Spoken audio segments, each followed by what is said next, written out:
우리의 생활 영역은 지하로도 꾸준히 넓혀왔습니다. 사람이 땅속에서 숨을 쉬는 거 가능한 일일까요? 불가능한 일일까요? 극단적인 예시로 사람이 관에 갇혀서 묻혔다 상상해보세요. 땅속에서 숨을 쉰다는 것이 불가능하다는 사실을 깨달을 수 있을 것입니다. 그렇다면 우리는 언제부터 지하에서 숨을 쉴 수 있게 되었을까요?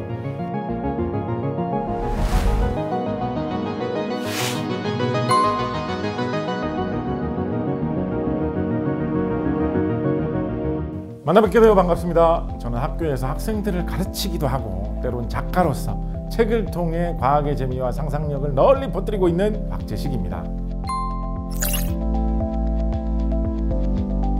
이번 시간에는 우리에게 익숙하면서도 낯선 땅속 이야기에 대해서 들려드리려고 하는데요. 시작에 앞서서 한 가지 질문을 드려보죠. 사람이 땅속에서 숨을 쉬는 거 가능한 일일까요? 불가능한 일일까요? 매일 출퇴근하면서 지하철 이용하시는 분들은 지하에서도 숨을 쉴 수 있지 않나? 생각하실 수도 있지만 극단적인 예시로 사람이 관에 갇혀서 묻혔다 상상해보세요. 땅속에서 숨을 쉰다는 것이 불가능하다는 사실을 깨달을 수 있을 것입니다. 인류에게 땅속은 생각보다 친숙한 공간입니다. 석기 시대 때는 동굴에서 생활을 했죠. 최초의 집의 형태도 땅을 파서 만든 웅집이었습니다. 문명이 발전하면서 지상이 우리의 생활권이 되고 건물을 높이 세우거나 비행기를 타고 전 세계를 오가는 것도 모자라서 지금은 우주로 진출하는 모습을 보면 기술의 발전은 주로 지상에서 이루어지는 것처럼 보이기도 하죠. 하지만 우리의 생활 영역은 지하로도 꾸준히 넓혀왔습니다. 지표면과 가까운 땅속에는 전기나 가스나 통제시설 같은 생활 기반 시설이 평균 심도가 1m에서 2m 정도 되는 구간에 매설이 되어 있죠. 이런 건 간혹 엄청난 집중력을 가진 어린이가 놀이터에서 땅을 파면서 놀다가 발굴해낼 수 있기도 할 정도로 지표면과 가까운 곳에 있습니다. 지하 주차장이나 지하 상가, 지하 차도 같은 경우에는 그거보다 조금 더 깊은 심도에 위치해서 평균적으로 3에서 4m 정도의 심도에 조성이 되어 있고요. 지하철의 경우에는 좀 더 깊은 구간에 건설이 되는데 평균적으로 13.7m에서 22.5m가 됩니다. 22m라고 하면 층고가 한 3m쯤 되는 그런 아파트다라고 생각을 해보면 대충 한 아파트 7, 8층 정도 되는 높이로 지하로 들어간 곳에서 우리가 지하철을 타고 다니고 있다라는 그런 이야기가 되죠. 그렇다면 우리는 언제부터 지하에서 숨을 쉴 수 있게 되었을까요? 핵심은 바로 환기 설비입니다. 앞서 잠시 얘기했던 것처럼 관에 갇혀서 땅에 들어가게 되더라도 일정 시간은 생존할 수 있습니다. 여러분 킬빌 보신 분 계신가요? 영화 킬빌에서 보면 땅에서 갇혀 있다가 요렇게 해가지고 관을 부수고 나오죠, 그죠? 그렇지만은 아무리 우리 킬빌의 이 무서운 누님이라고 하더라도 땅 속에서 오래 갇혀 있으면 공기의 흐름이 끊기기 때문에 점점 호흡에 쓸 산소가 부족해지겠죠. 우리가 땅속으로 들어갈 때는 필연적으로 이렇게 제한된 공간이 만들어지게 됩니다.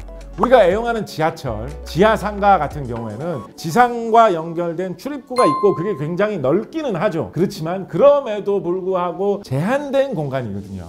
게다가 구조가 복잡하고 층층이 나눠져 있고 그 안에서 수많은 사람이 오가는 장소가 되면 자연 환기가 이루어지기는 사실상 불가능해지는 거죠.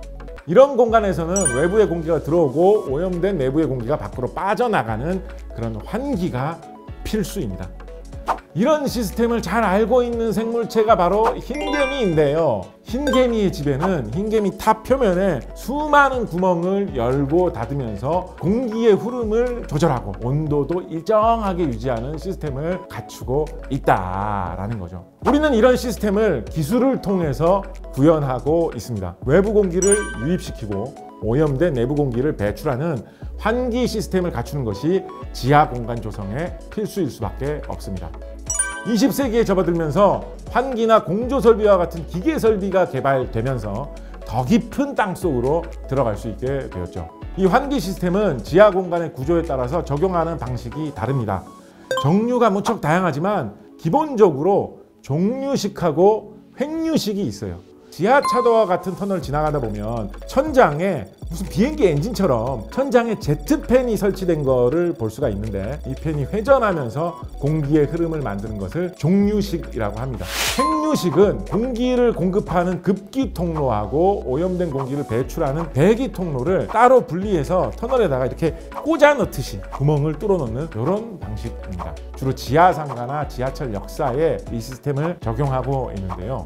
인도를 걷다가 보면 이 덮개가 씌워져 있는 환풍구 자주 보셨을 겁니다. 마릴린 몰로 배우 떠올리면 제일 먼저 떠오르는 그 딱 장면 있죠.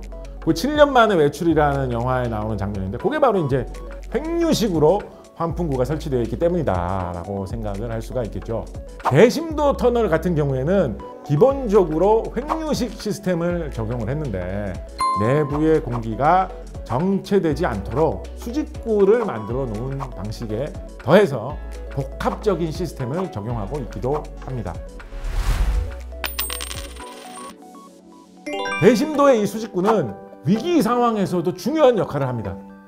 지하 공간에서 이런 환기 설비가 중요한 이유는 우리가 안전하게 호흡하기 위한 목적도 있지만, 화재와 같은 안전사고가 생길 경우에 피해가 확대되는 것을 막는 장치가 되기 때문인데요. GTX-A가 지나가는 대심도 터널 같은 경우에 구간별로 깊이가 조금씩 다르기는 하지만 평균 심도가 약 50m 수준으로 매우 깊습니다.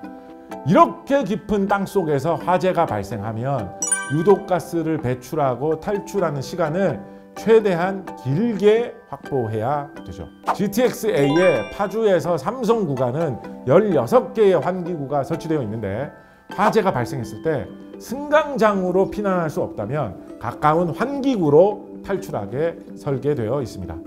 환기구에는 빠른 탈출을 돕는 비상용 엘리베이터, 30분 내에 물을 채울 수 있는 집수정도 설치가 되어 있어서 재난 발생 시 안전장치로 활용됩니다. 이렇게 터널 내에 환기 시스템이 있다면 전동차 내에는 공기 순환 장치가 있습니다. 차량 내에 승객이 오르내리면서 발생하는 이산화탄소 농도를 적절하게 조절해 주는 건데요.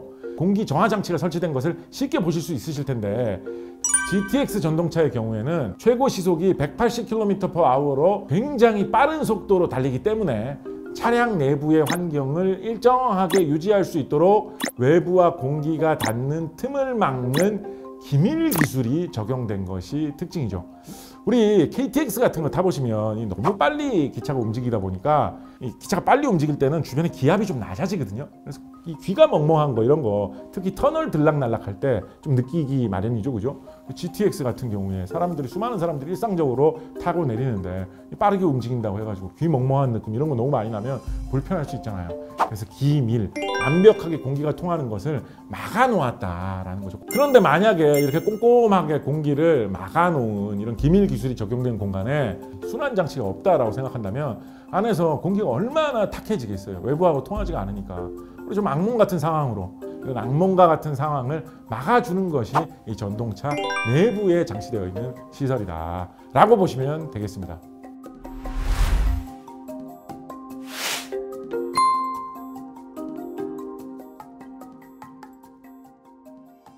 이번 영상 어떠셨나요? 여러분께 흥미로운 시간이 되셨길 바라고요. 다음 시간에는 땅속을 뚫는 기술에 대해서 이야기해 보려고 합니다. 다음 영상도 놓치지 말고 함께 해주세요. 안녕.